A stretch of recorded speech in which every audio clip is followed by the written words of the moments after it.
What's going on with North Korea today mostly centers around development of weapons of mass destruction and ballistic missiles to deliver them. We don't even see North Korea as a country. It's basically like a mafia state.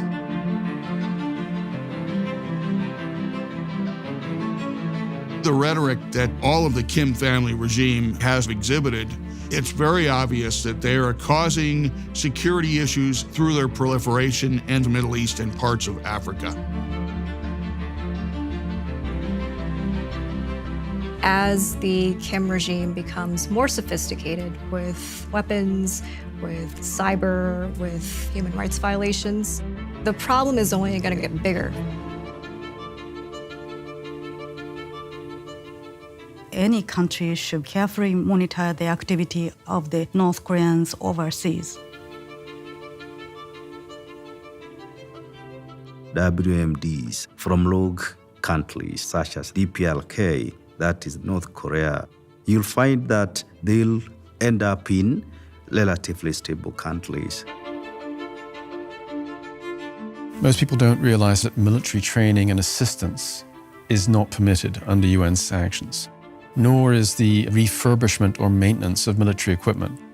These are both activities that North Korea makes a lot of money off of, which are actually illegal.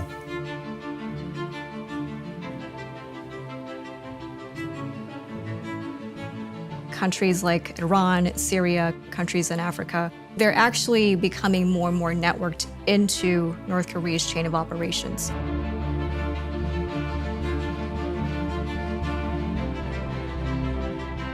We have not a smoking gun, but a smoking howitzer that North Korea has proliferated nuclear weapons.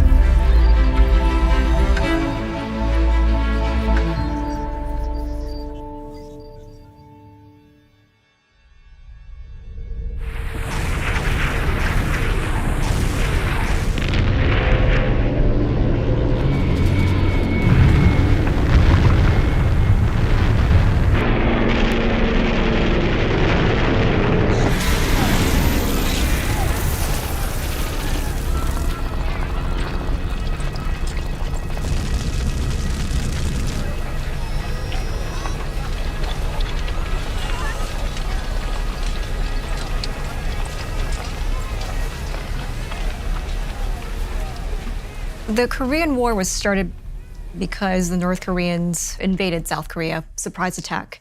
They thought that by doing so, they'd be able to reunify the two Koreas under the banner of communism. Since the Korean War ended in a stalemate, they're still technically at war.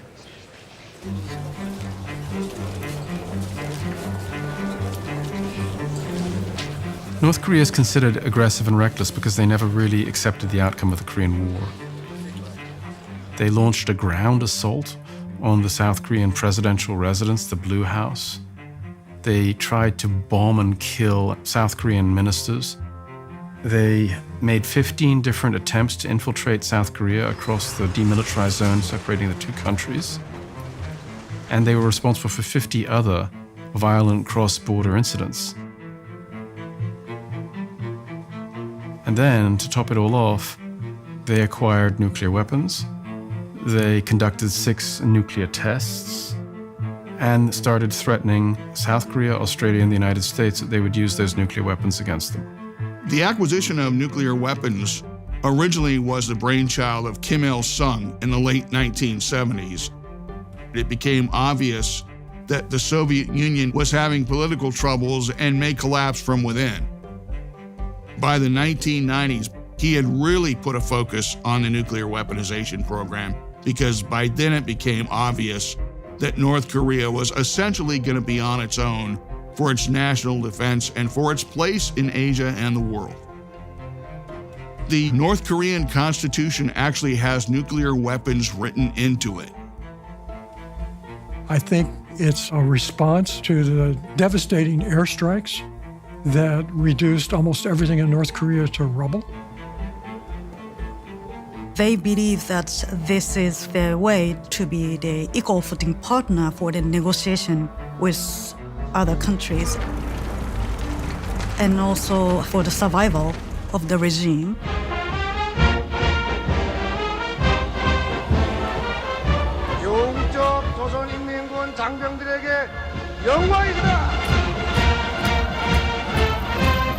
But North Korea proliferation activity is also a serious concern.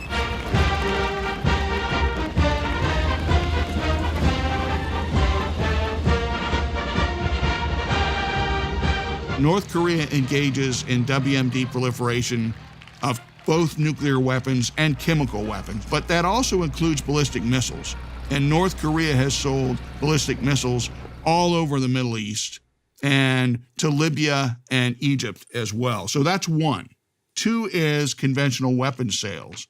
And they've engaged in conventional weapons sales to at least a dozen countries in Africa in the past 5 years. In Kenya, one of the key issues that we have put as a preamble, preventing proliferation of biological and chemical WMDs, and to be able to know what comes in, what goes out, and who is doing what.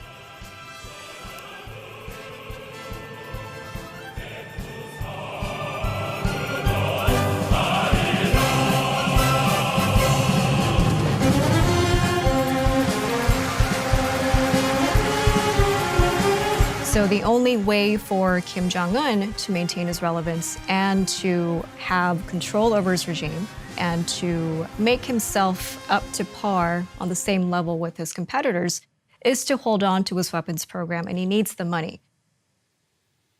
This just came out. A combined gold and silver laundering operation was run out of the UAE by the North Koreans and the Iranians together. This is the kind of thing that the North Koreans have to do. Doing illicit activities, doing transit, transshipment, what you generate is the money. Finance the activities.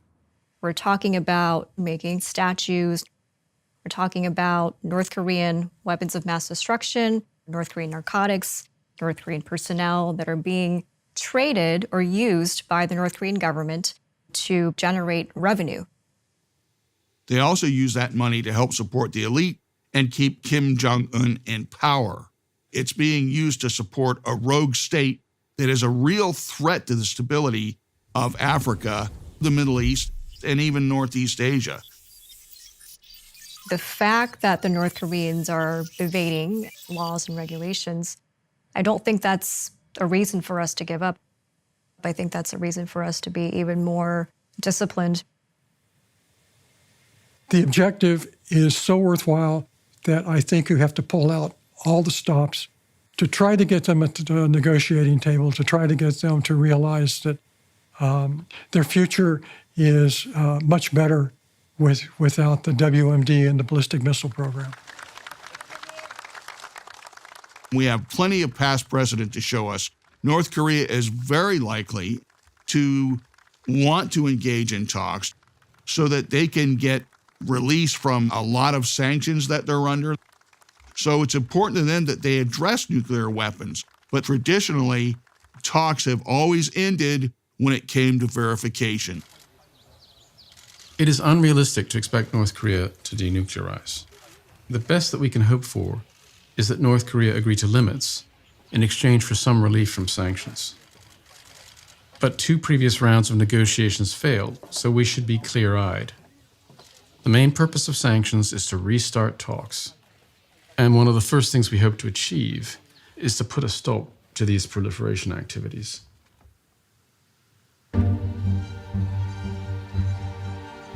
There are 2 types of mechanisms, essentially. There are multilateral export control regimes, and there are sanctions.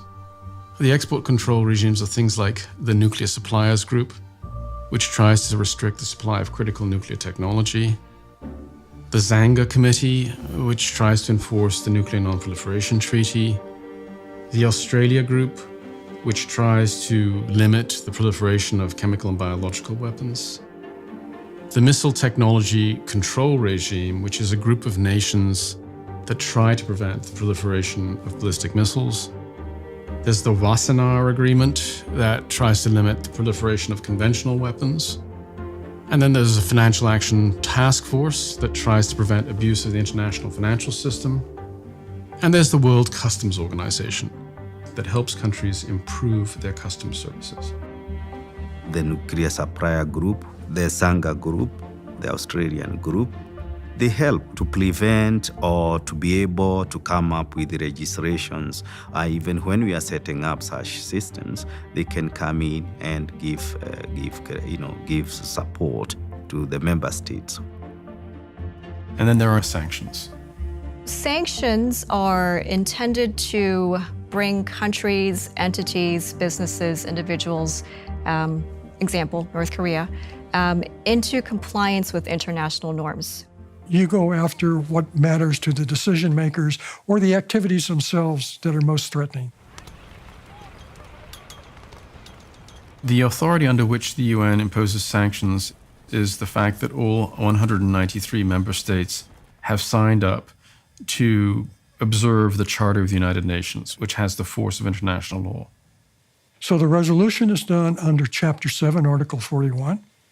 Anything that states can imagine, they can do. So political, economic, diplomatic, transport, finance. It is also part of our obligations for the United Nations Security Council Resolution 1540, which basically requires all member states to develop regulations or laws and anchor them, enforce them in terms of controlling some of these materials. And then there are other sanctions, such as a ban on the sale of luxury goods to North Korea, a ban on international travel by North Korean officials. And they have issued 21 resolutions since 1948 relating to North Korea. But 2006, we saw a 2-kiloton explosion.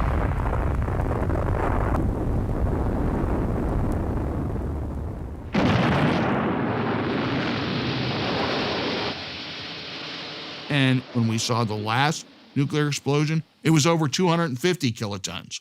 We saw a whole bunch of short-range ballistic missiles over the past 3 years that were brand new, and we have seen them continue to refurbish, replace, and resupply their conventional forces. So they've grown it gradually over the years, and you can only do that by pumping money into the research, into dual-use technology, into testing, etc. To address North Korea's WMD activities, the United Nations imposed a sanction in 2006, and since then, 9 consecutive resolutions was adopted. The sanction is raising the cost of development of nuclear and ballistic missiles. In terms of finance, North Korea has been shut out, and the sanctions themselves now include export revenue generators in raw materials and fuels, and imports of machinery and equipment. They cover, again, all the military, transport, and imports of fuel oil, exports of coal, iron ore, zinc, graphite, lithium, things of that sort. North Korea has both multilateral sanctions imposed by the UN and the European Union, but also it has unilateral sanctions imposed on it by countries like Australia, China, Japan, the Republic of Korea, South Korea, Russia, the United Kingdom, and the United States. So more countries than most people realize. Secondary sanctions are a type of sanctions imposed, I think, almost uniquely by the United States, where the United States seeks to constrain the activities of third country nationals and entities with the U.S. Department of the Treasury, where you have the Office of Foreign Asset Control, OFAC, and you have the Financial Crimes Enforcement Network, FinCEN, but also the Department of Commerce and the U.S. Department of State.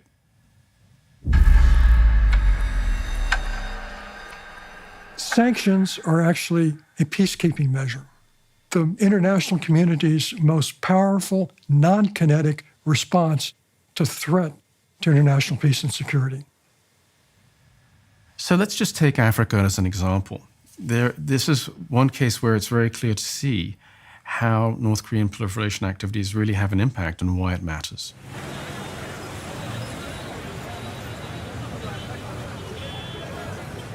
When Kenya implement the sanctions, they might not be 100% because we share common borders. So you find it's a bit difficult. For Africa, what we can see is potential opportunities for instability in the region, chances of potentially an arms race. Our neighbors, our partners, our African countries, when it comes to implementing the sanctions, porous border like ports are potential areas where materials can pass through, proliferation can take place. You don't want North Korea to be arming your internal or external opponents. This is why the sanctions are so important and why it's so important for nations to comply with the sanctions. Another thing you want to avoid is capital flight. Countries that have done business with North Korea have ended up being defrauded.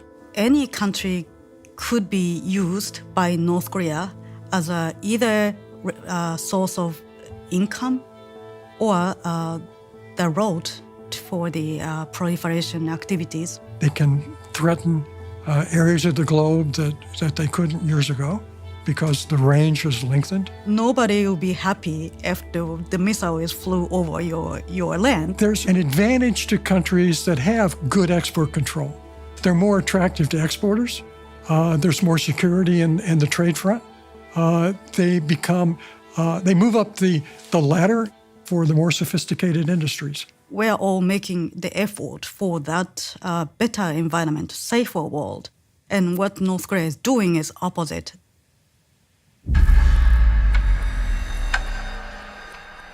North Korea is constantly changing its tactics, techniques, and procedures, a state that is one of the most heavily sanctioned countries on earth. There are 3 or 4 different types of entities and individuals who are involved in North Korean sanction evasion. Accredited diplomats of North Korea who perform a multitude of roles. Then there are people who don't have the benefit of diplomatic immunity, who are there under non-official cover. Then there are trusted third country nationals, sort of like a criminal syndicate, who North Korea recruits to help them engage in this activity. And by having a third country national, it's not associated with North Korea. A front company is a company that actually has legitimate business activity that is used to mask something illicit. A shell company is a company that exists on paper only. It has no employees or anything, but it's registered, it's on the books, and can be used for processing transactions. North Korean diplomats are some of their major operators. North Korea's diplomats are sometimes involved in commercial activities. Pyongyang told all of its embassies worldwide that they had to be self-sufficient. Now think about what that means. The embassies have to maintain themselves, unlike any other country I know in the world. In the case of Austria, they ran a bank called Golden Star Bank. I believe it was in Spain, the North Korean embassy was engaging in an Uber-type service to be self-sufficient. That's not compatible with the international conventions. This is a visualization of the North Korean sanctions evasion network. Each of the nodes is an entity, and each of the lines is a relationship. The size of the nodes indicates the relative importance of their position within the overall network. The color of the nodes measures the connectedness of that entity's neighbors. Green nodes are very well connected, red nodes are poorly connected. Thicker lines denote more important relationships between nodes, and their color indicates the type of activity involved. Red lines are dual use or restricted technology procurement. Green indicates hard currency generating activities. Blue depicts smuggling, money laundering, and hierarchy. If we want to get North Korea to return to talks, then we have to focus on interdicting these entities by enforcing sanctions.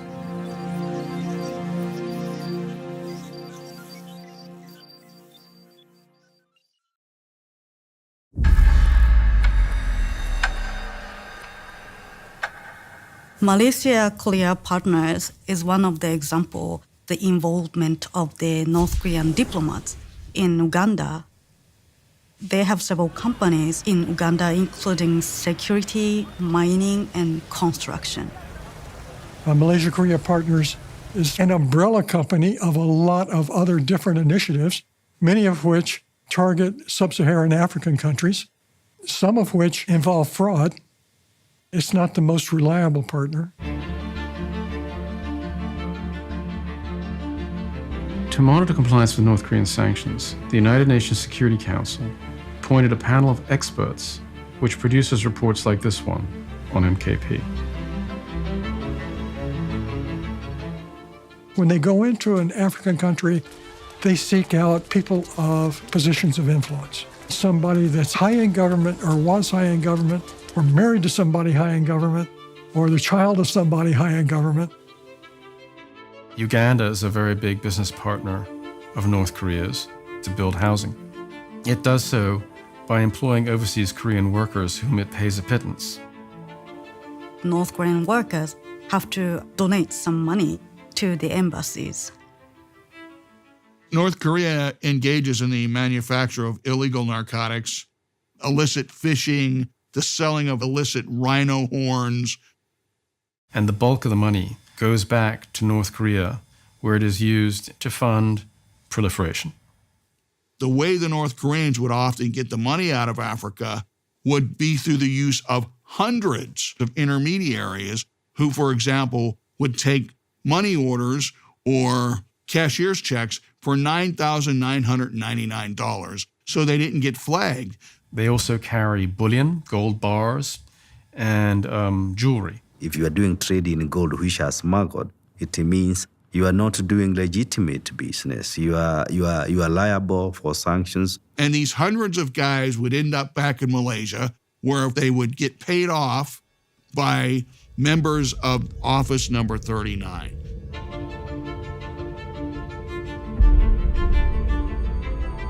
Which answers directly to the Korea Workers' Party, which answers directly to Kim Jong-un. Office 39 is the unit that was set up to support the top leadership, what I call the palace economy. Another thing that the MKP did is they bought a stake in a Zambian bank. North Korean diplomats opened multiple bank accounts for MKP in Zambia. That's placement. So these are three classic techniques of money laundering. A placement is how you introduce funds covertly into the financial system. In the host country, North Korea actually puts monies under North Korean names, but they're assumed names, and they're called Koreans, not North Koreans, in the banks in that host country. Most financial institutions have to produce a suspicious activity report if you move more than $10,000. So what people will do is make multiple deposits of a sum of money just below the threshold that has to be reported by banks. Layering is moving money around to obscure its origins. So once you've got it into the bank, you move it through 4 or 5 or 6 different locations so that it becomes almost untraceable. The money typically goes through 3 or 4 layers before it gets back to its resting place, which is typically not North Korea. Bank accounts in places like Singapore, Malaysia, Vietnam, China, Russia. And then integration is when you actually want to use the money to buy something. To deal with the diplomatic missions' illicit activities, also United Nations resolution has 2 big clauses. One is to limit or reduce the number of the staff working for the diplomatic mission of North Korea. And another obligation is the member states have to limit the bank account of the North Korean diplomats, 1 per person and 1 per mission. The second thing is from my good friend Kim Kwang-jin, who defected from North Korea while he was in Singapore. He and his wife and his son. He was at the embassy. He had nothing to do with the embassy. He worked for Office Number 39, and most of the embassy, according to him, was not either. They were there to conduct clandestine activities. A North Korean working for MKP was called Pak In-soo. He also used the alias Daniel Pak, and he was selling coal, which is sanctioned, North Korean coal. while being embedded in this company. People that get sent overseas do take on multiple identities, and typically they carry several different passports and they have several different aliases so that it's much harder to track them down. And this has proven to be actually a very good methodology. It is hard to track these guys down. One guy, for example, in Africa, may end up in one country there. When he's found out to be engaged in illicit activity or caught by the UN or by the host country or by the US, he just moves on to another country, picks up a different alias, starts using a different passport. MKP is the iconic example of a country that has very, very strict counterproliferation laws, that is to say Malaysia, but is totally been infiltrated by Office Number 39 for the Korea Workers' Party in North Korea. The head of the MKP, Mr. Han, is also working for the Reconnaissance General Bureau. That's North Korean intelligence agency.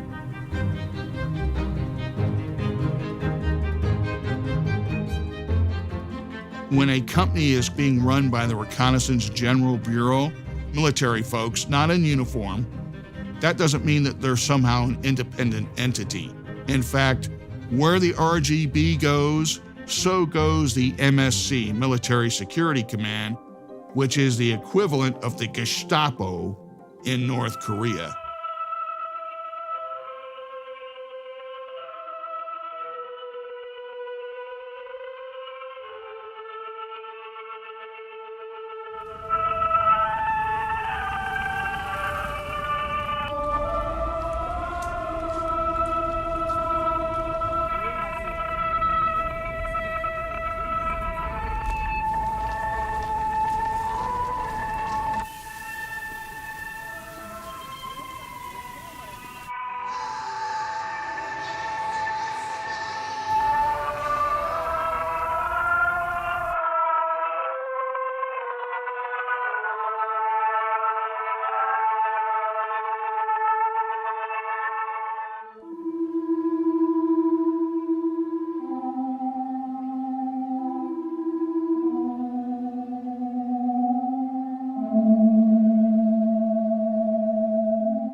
It's not always straightforward doing business with North Korea. Uganda is a very big business partner, yet they ended up losing $5 million, which MKP just simply decided to keep for itself, but was supposed to be used to build housing. Another thing that MKP did is it provided a South African business partner who was trying to do business with Rwanda with counterfeit financial statements and a counterfeit bank guarantee. So you have to be very careful when doing business in North Korea because there's a good chance you might end up getting defrauded. And this is by no means the only example.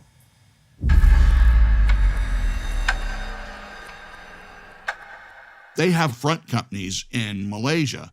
Some of them just come up for one transaction and then disappear forever. New World Trading. It was a man and a woman posing as husband and wife. It was just two people in a fax machine doing business, brokering stuff to missile projects in Egypt. So that's all it really takes. MKP obviously was not that type of company. MKP is actually a front company for a North Korean government entity called the Korea General Corporation for External Construction. When the United Nations looked deeper into MKP, they found a conglomerate of companies that had been hiding in plain sight for 14 years, claiming to be active in 18 countries in Africa. It's been detected in the United Arab Emirates and also in Russia. They employ somewhere in the region of 300 overseas Korean workers in Russia to generate hard currency for North Korea. The money generated by MKP is eventually used for their government for their activities prohibited by the United Nations.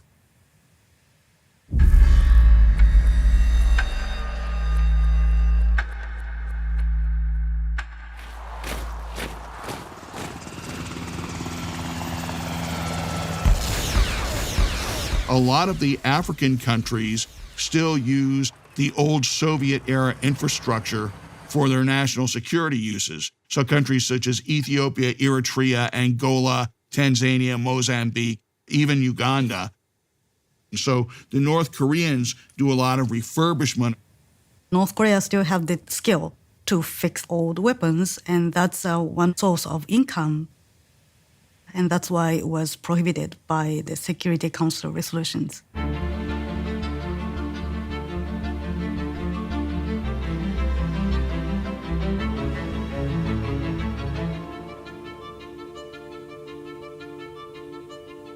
The tactics used in Cheoncheongan case is particularly significant.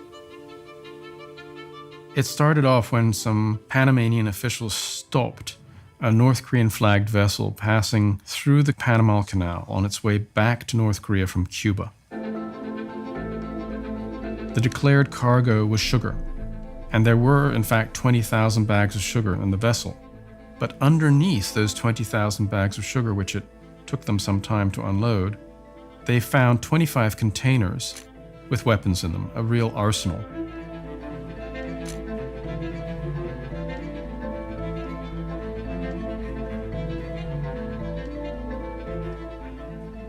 There were 6 surface-to-air missile systems in there. There were military radar systems in there. There was ammunition, and there was equipment to manufacture ammunition. There were 2 MiG aircraft that had been partially disassembled.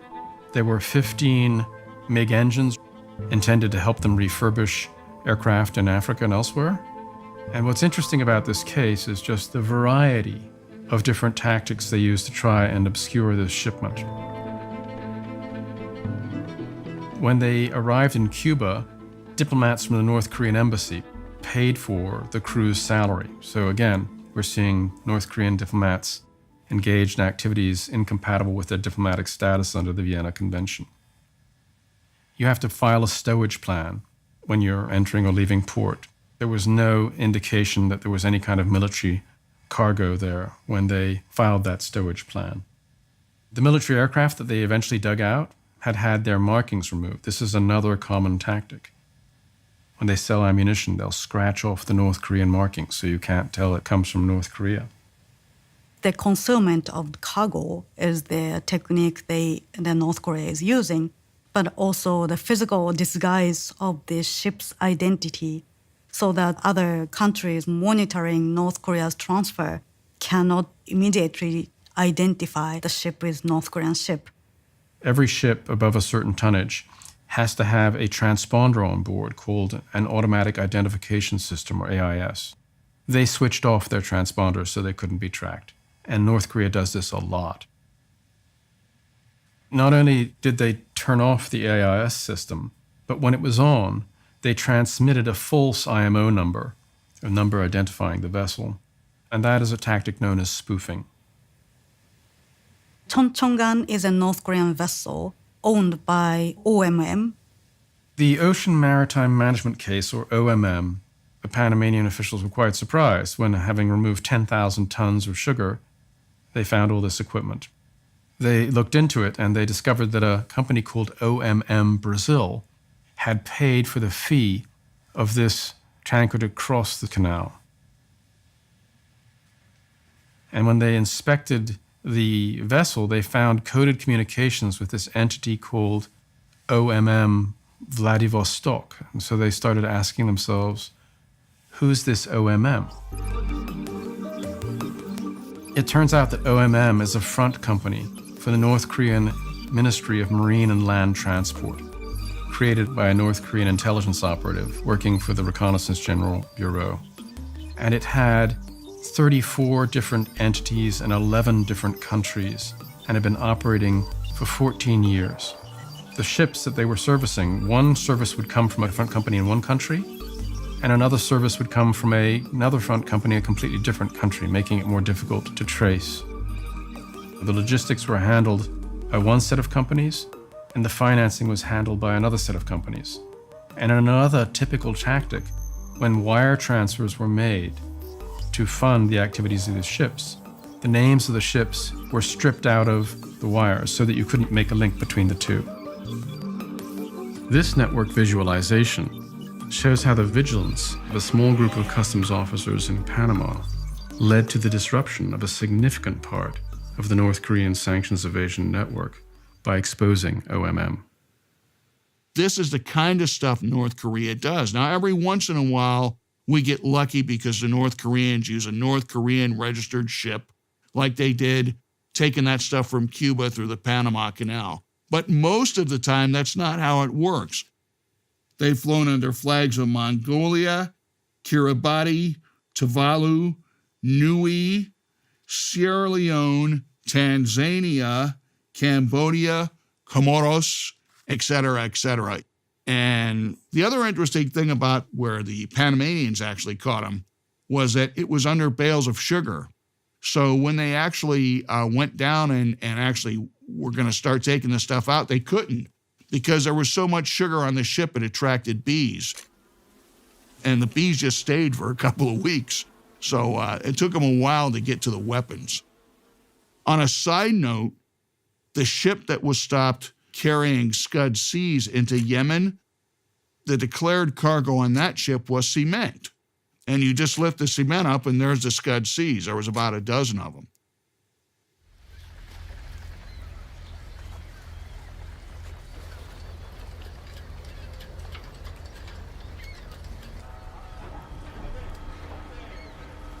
One procedure that a defector actually told us in the past, and that's transporting a container across the border into China, filled 1/3 with weapons or other military-related gear. It then goes to another place where they put normal, legal cargo on top of it. It then goes to another place where they put it on a ship that may not be related to North Korea or China. So it's actually very easy because so few containers get inspected. Containers that go through the Indian Ocean, which is where you have to transit, obviously, to get to the Middle East or Africa, or the Pacific Ocean, the number of containers that actually get inspected is less than 2%. One of the targets of sanctions has been North Korea's exports. When North Korea went through the famine of the 90s, it suffered an industrial collapse.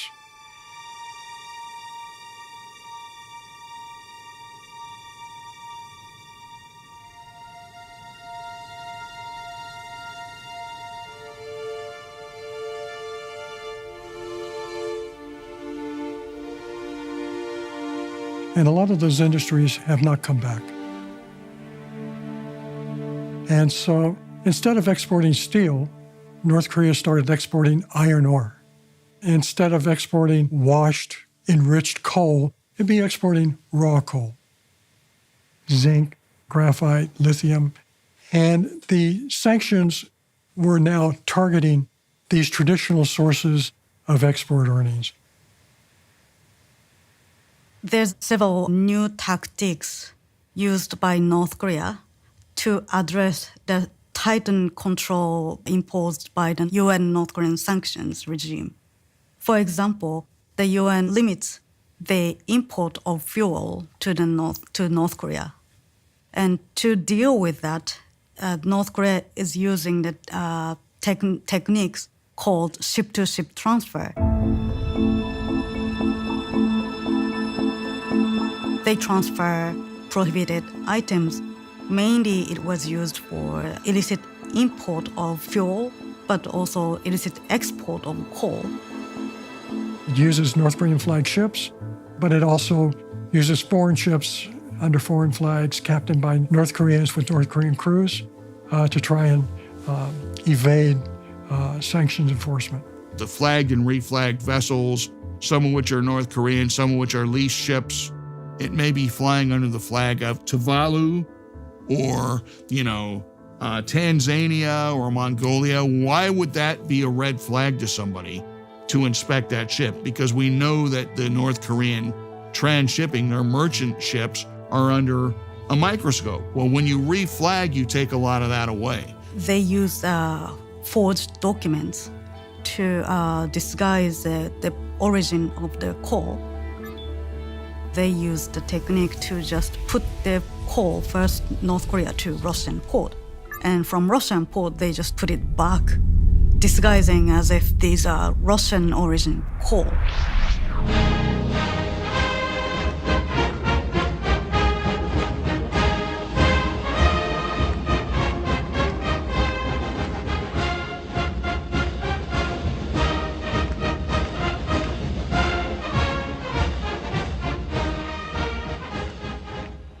What that really means is these rust bucket ships, these old merchant ships and old tankers are now going all over the Pacific, but specifically to black market ports in China, to Taiwan, the Philippines, Africa, and selling their coal there, or buying oil at obviously raised prices because they are under sanctions.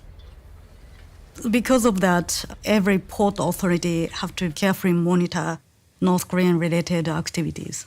This has been a very cleverly run operation by the North Koreans, but it also shows that sanctions work. Because if you look at the figures of the UN panel of experts, it shows that coal exports went down 67%.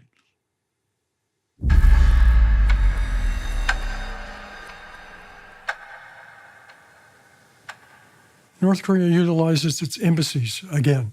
It'll provide so-called diplomats with shopping lists, acquiring restricted technologies, seeking out companies that are on hard times that would serve as intermediaries, or individuals that might be susceptible to being bribed.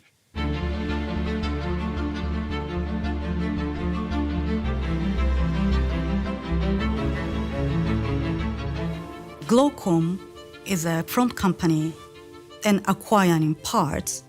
The Glowcom or Pan Systems Pyongyang case is an example of the tactics that North Korea uses to covertly acquire restricted use, dual-use technology.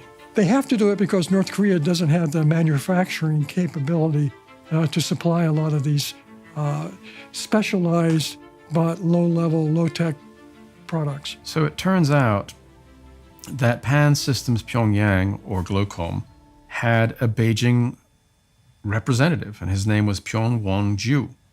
And he administered a network of 20 companies in mainland China and Hong Kong, whose occupation was acquiring components for the manufacture of military electronics. Military-grade or paramilitary use material, especially the radio communication devices.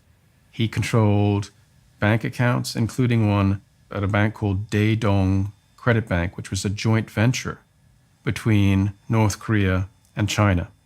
So another illicit entry point into the international financial system where North Korea's role is obscured because it's a minority shareholder. Pan Systems Pyongyang, or Glowcom, also had an activity in Singapore that was started in 1998 by Yang Su Nyo, another intelligence operative, and they used the office in Singapore to source electronic components internationally for manufacture in North Korea.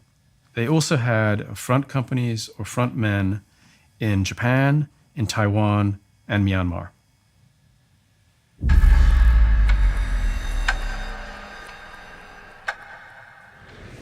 An aircraft on its way from North Korea to Eritrea was searched while refueling and found to contain 45 crates with military radio equipment and this label Glowcom on it.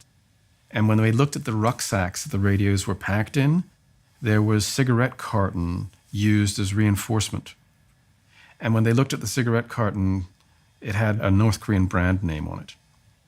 So they started looking into Glocom and found that it had a website advertising a whole range of military electronics products, claiming to be based in Malaysia. But when they checked, the website was actually not in Malaysia. It was hosted by a North Korean restaurant in Vietnam.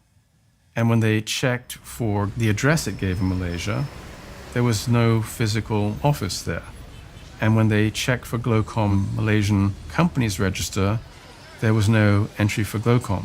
So Glocom turned out to be a complete fake. This is typical, by the way. Pan Systems Pyongyang operates a couple of factories where they manufacture battlefield radio and other tech equipment for maintaining command and control. And then they market that, particularly in the Middle East and Africa, but any other place they can find some willing candidates. The poor Eritreans appear to have been ripped off. The military radios that were being shipped to them in that aircraft were sold to them for $8,000 a pop. But the components that they were built from, we have documentation showing that it cost Pan Systems Pyongyang $15 to acquire those components. So that's a 5,000% markup, which is probably why they were being transported by air, because North Korea has a very limited fleet of aircraft and only uses them when it's impossible to hide the military origin of the cargo being transported or a very high value transaction is involved. The concern of the Glocom and Pan Systems activity is that they can send the items, not only the countries, but also any non-state actors who could be a terrorist, who could be an insurgent against the country.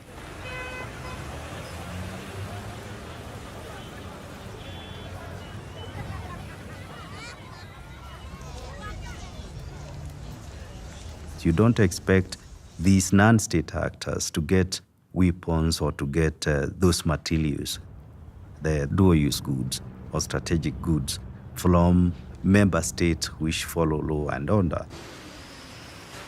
But the kind of materials these guys use is the improvised materials, fertilizers, for example. You look at the military items, the equipment, technologies, you look at hardwares, those are strategic goods, which apart from being used for their lawful purpose, they can also be turned into WMDs, that is weapons of mass destruction. When they do that, they are able to bring a lot of havoc to us.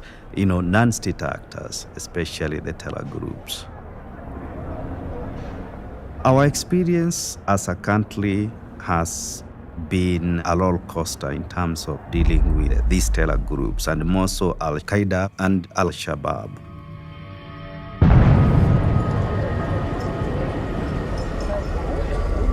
In East Africa this morning, it has been a scene of chaos and terror and carnage as two large bombs were exploded almost simultaneously outside the U.S. embassies in the Kenyan capital of Nairobi and the Tanzanian capital of Dar es Salaam. A number of people have been killed. The earliest... Going back to 1998 now, you remember Kenya experienced one of the horrific terror attacks. They bombed the U.S. embassy here in Nairobi, as well as, of course, in Dar es Salaam. The casualty was over 200. It's worth remembering that it is North Korea, or the DPRK, that supplies these groups with the weapons that provide the security with which to plan and carry out such attacks.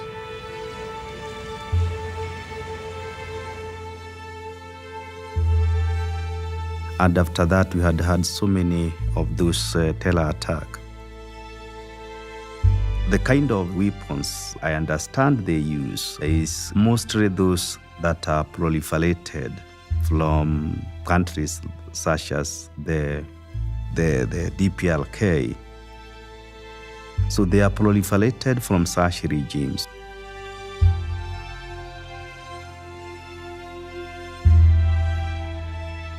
As much as Kenya does so well, as much as Kenya put a lot of effort, we have experienced terror issues, more so because we border unstable Somali. Remember, Somalia has been unstable since 1991, the year in the central government fell. Uganda, we share one of the largest borders.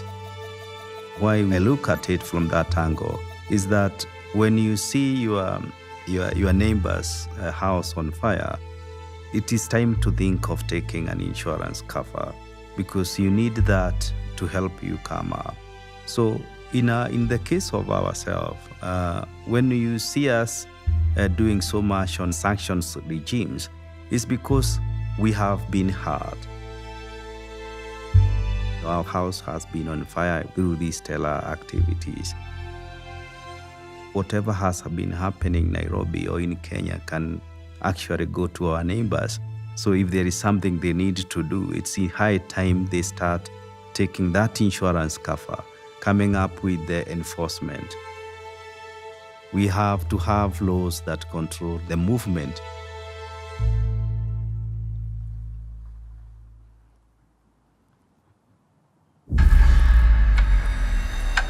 The strategic trade control has been brought about by these aspects of dual-use goods. With dual-use or restricted technology, a couple of key tactics were used. Filing or causing to be filed false export declarations, or alternatively, signing an end-user agreement that limits the use of the product being bought while never intending to observe those conditions.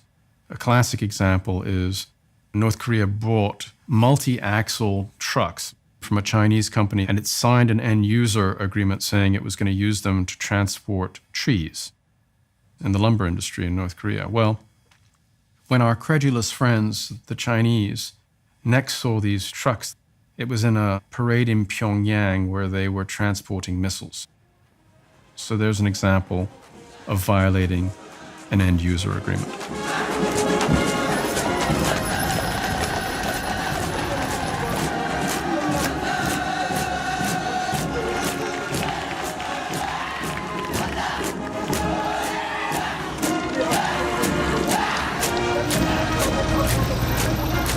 Front companies such as MKP, Glocom, and OMM support North Korea's production of weapon systems, many of which are sold illicitly overseas. But parts for them have to be acquired abroad, secretly, and that's where money laundering comes back in.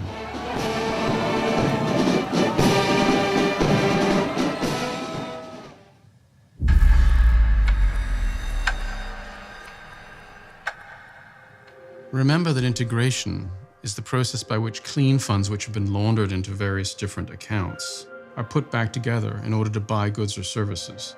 And it can be complex. Sometimes financial partners like Daedong Credit Bank are involved. North Korea's financial sanctions evasion tactics have several typical techniques, but especially I want to mention use of a local collaborator and also North Korean banking representatives overseas. Daedong Credit Bank is an example of the techniques that North Korea uses to evade financial sanctions. It is a joint venture between a North Korean bank that has been designated for sanctions, a sanctioned entity, and a Chinese entity.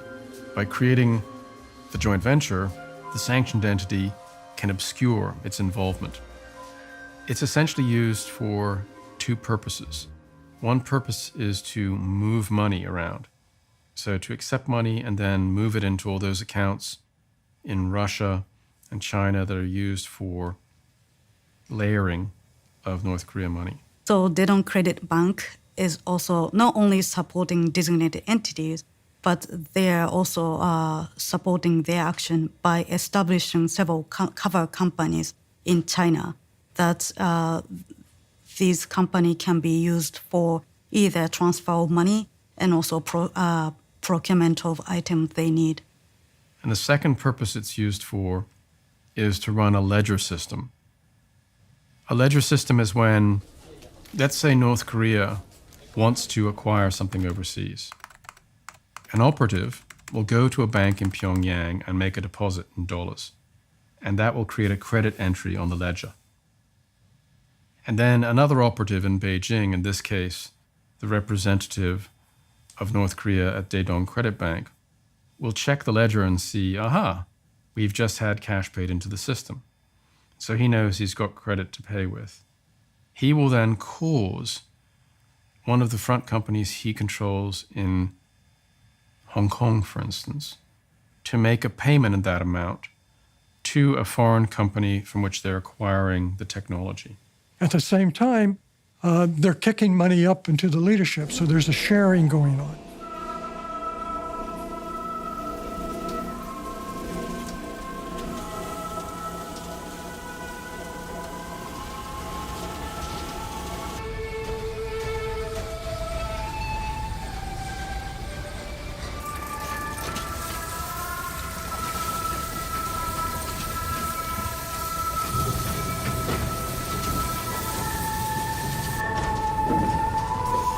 Leadership is assigning priorities to different projects.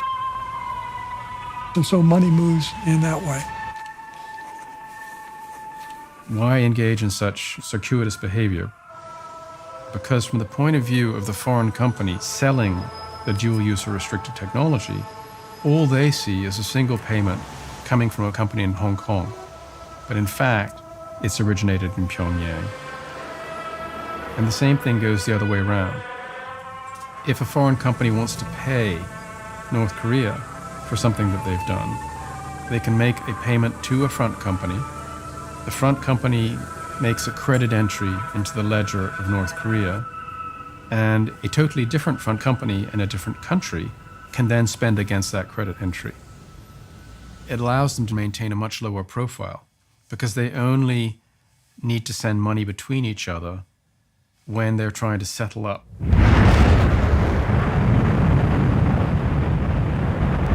North Korea conducted a test of a multi-stage rocket at one point, and it was an Unha-3. And the first stage of the rocket fell into the Sea of Japan and was recovered by its authorities. We recovered a lot of debris from the Unha breakup. It was swept up and then examined. And then those products that had serial numbers or other identifying characteristics were traced back to suppliers. A lot of it came out of the United States, some came out of the UK, others from Europe, some from Japan. They don't seem to possess any buyer's preference. It's just wherever they can get it, they'll get it. And some of the components were pretty benign, but they had to be acquired overseas because of the primitive state of the North Korean economy.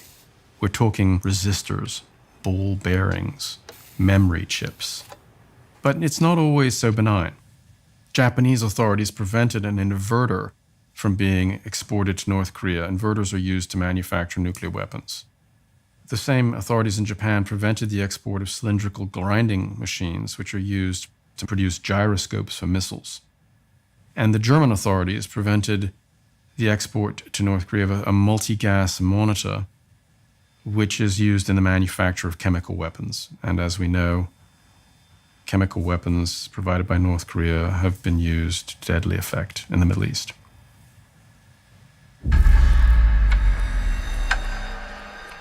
Syria acquired mortars, multiple rocket launchers, other artillery equipment, and small arms from the North Koreans. It went into Syria, but it was paid for by the Iranians. The money went from an Iranian bank to a Korean front company in Malaysia, which then invested the money in 2 casinos in Macau. So again, very difficult to chase this kind of thing down. This money is being used to support a rogue state and proliferate to other rogue states. We have evidence that North Korea has proliferated nuclear weapons. There's evidence for 2 specific countries, both in the Middle East, the first being Syria, and that came from a plutonium facility that the North Koreans were building for the Syrians that the Israeli Air Force took out in 2007. They built 5 chemical weapons plants in Syria. They provided Syria with the precursor chemicals to manufacture chemical weapons, and they provided Syria with help in actually filling chemical munitions. In the Iranian case, they've provided the computer software that's needed to model a nuclear explosion. They've provided hardened bunkers, and they have actually lent the Iranians experts in nuclear warhead design. And then, of course, half of Iran's missile inventory are simply North Korean rockets with a different name. North Korea ships the parts to Iran, where they're assembled in factories. The North Koreans sell so much to Iran, anywhere between $1 to $3 billion worth of sales a year. And in addition to these two principal countries, Egypt, Libya, Yemen, and Pakistan have received missiles from North Korea. This proliferation is destabilizing the Middle East, a region which has seen 72 conflicts in 66 years. It has led to the death of at least 1,200 Syrians and somewhere between 50 to 200 chemical attacks, depending upon how you count. Just under 1/3 of the victims were women, and 1/5 were children, so innocent civilians.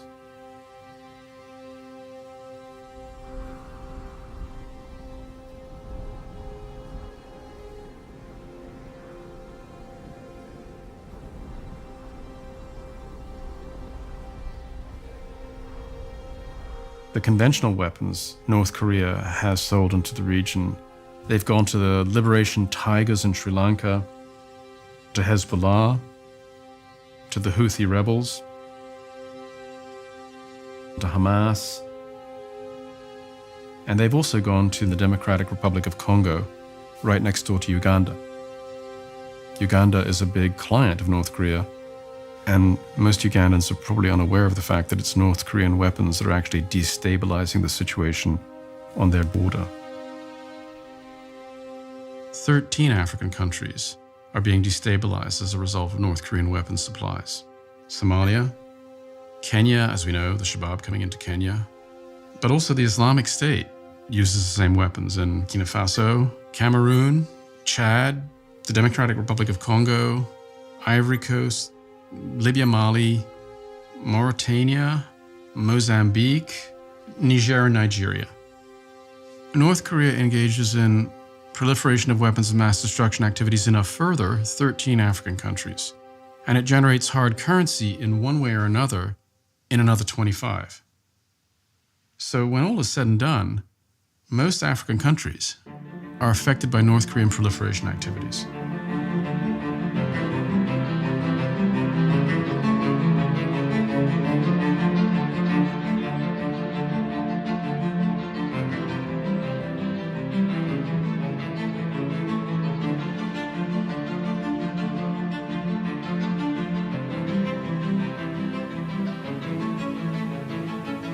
If the international society allows North Korea to become another nuclear state in East Asia, that will open the door of the instability of the region and also of the international environment. North Korea continues to advance these WMD programs, advance its ballistic missile programs to include even submarine launch missiles now. North Korea's ballistic missile test itself is a threat because they are taking advantage of the situation and try to threaten neighboring country and other regional countries. North Korea getting away with developing nuclear weapons sends a very bad message to other potential breakout states. Do you actually want to be associated with a country like North Korea where you will also be reducing your credibility and your stature internationally?